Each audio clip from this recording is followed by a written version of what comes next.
30 now. Somewhere in the world. He usually updates pretty quick. We were 32, I think. It hasn't been 17-3.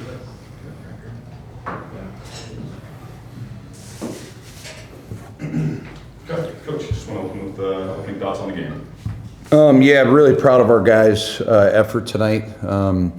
Thought we did an incredible job of creating advantages, playing for each other, and not only playing for the fans and the herd, but playing for Xander. Xander is a young boy that, at birth, was diagnosed with cancer, and his story really touched home to us, people that have kids, watching that little boy interact with our guys last week, his dad and mom sharing that story with us. The perseverance and the toughness that he has is something we can all learn from. And I thought, it really resonated with the guys last week as we went out to Colorado State. But really happy that he got to go through the handshake line, really happy that he got to light up the Blue A because we were playing for something bigger than just us tonight.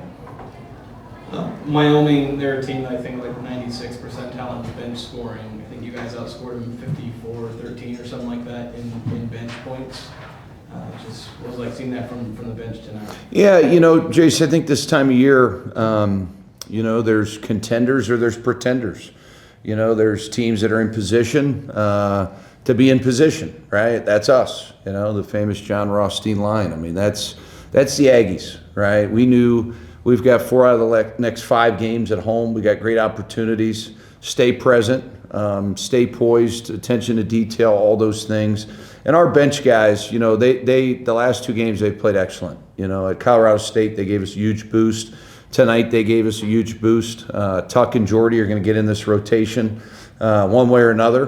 They're going to keep fighting and clawing. And tonight, the power of the pass. When you pass the ball and you move the ball and you play for each other, this team's dangerous. And I think we saw that tonight. Coach, I was going to bring that up. I mean, the stat that stands out the most to me is the 28 assists on 33 field goals. I know part of that is, attacking their zone. Part of that's passing off of turnovers. But was that just a point of emphasis for you guys this last week or so? Yeah, I mean, we've really dissected everything. We're huge on the numbers. When we're passing the ball, we're an elite team. There's sometimes we don't get stops, we don't get outrun. We can't create those quick advantages. But I think it's more just about the messaging from the coaches and the carrying out by the players. I thought our pregame talk was really good. We talked about having a start and a finish line, and everything in between there is what kind of defines you and defines your team. And really what it's a lot of trials and tribulations. There's a lot of ups and downs in sports. So how you get to the finish line the way you want to end it, because everybody's going to have an end to their season, right? And we still have a lot of basketball to play.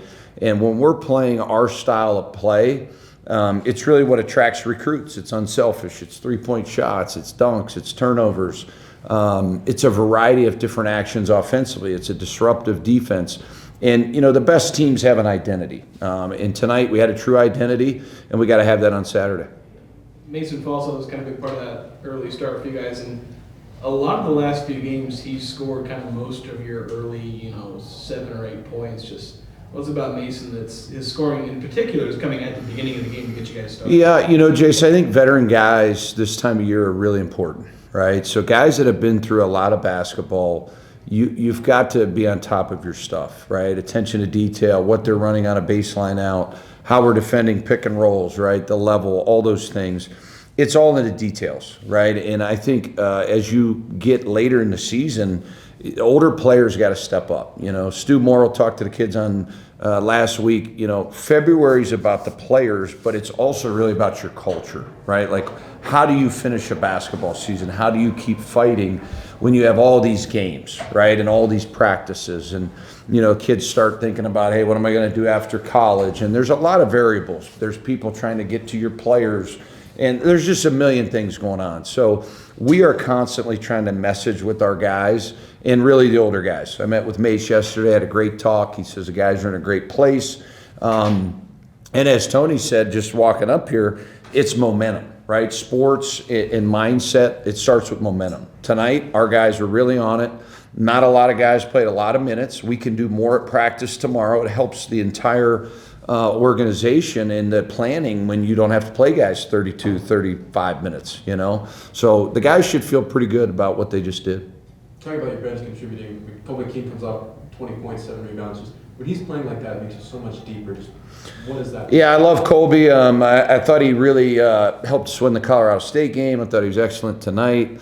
You know, everybody had a kind of a 2-game slump. He's a guy that, you know, came from Butler. I have great respect for Thad Matta.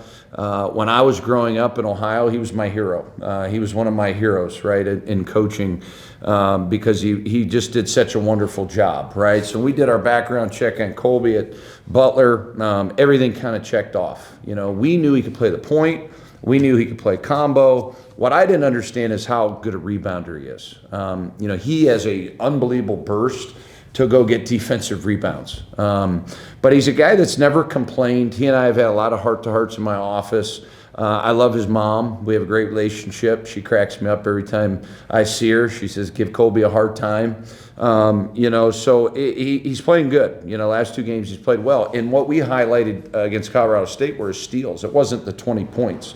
So if you keep just having small victories every day, Mark, it's going to add up. And tonight he had a breakout game.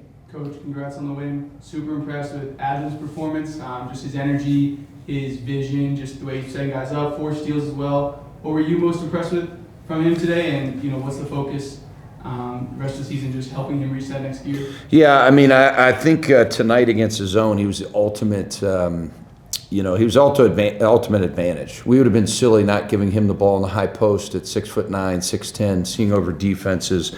He had 4 assists at halftime. He was making every right read. You know, there's a couple where he didn't square up inside the zone.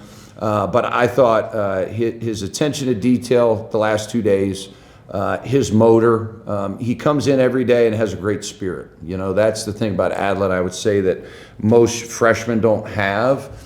He really just brings a smile to you because he's just so innocent, right? He's 6'9", 6'10". He's still figuring the game out. You know, the sky's the limit for him. But, you know, I thought he was real physical tonight, too. I thought that's what separated, man. Like, he was hitting people. The one he got called for, I don't know if that was a foul. Like, he hit the guy and they called a foul. But I think the sky's the limit for him, you know. And Saturday, when you go up against Farrell Compton, Miles Bird, and you know, all those guys that are long and lanky, it's going to be a good test for him.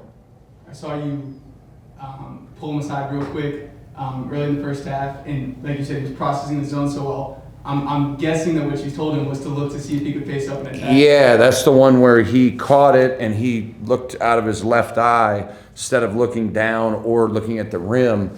You know, just to go make a play. But I think some zones are kind of weird. The 3-2's really high out, you know, so we wanted to get a lot of step actions, a lot of dribble pulls, a lot of overloads.